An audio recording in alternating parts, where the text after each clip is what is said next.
Xəşil Azərbaycanın sünnəti və qədimi qəzalarındandır ki, çox yeməlidir və qədim analarımız çillə gecəsində bişirərdilər.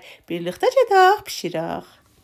Bir livan yarmamız vardı ki, onu təmiz atıyıb, budur seyləyib, qoyacaq 1 saat, 2 saat islansın. Bura beşə deyərlər seyləmək ki, yarmanın narin daşı olar ki, gözə əslən görsənməz.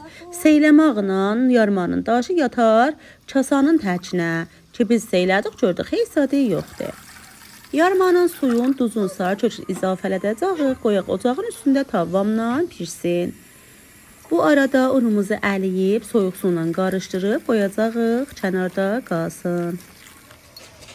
Bu mərhələdə kəhlotu izafələdib, qarışdırıb, təqribən 1 saat zaman verəcəyik ta yarmamız pişsin. Yadınızdan çıxmasın, bu qəza doşabsız, balsız və şəkərsiz yeyilməz, üçün təmi olmaz. Kamil buğdamız burada pişibdi. Bu arada sütümüz də var idi ki, izafələtdik ununla suyun içinə və xəşilimizi izafələdib 40 dəqiqə zaman verəcəyik ta kamilən pişsin və onun xamlığı çıxsın. Əgər bu amuzlaşdan xoşunuz gəldi, like eləyin, komment qoyun, yollayın əziz dostlarınıza və seyv eləyin ki, bugün dərdinizə dəyəcəkdir. Mən xəşilimizi doşabla, sarı yağla təzyin elədim və mamamın kənarında bahəmlikdə nuşucan elədik. Yeriz boş.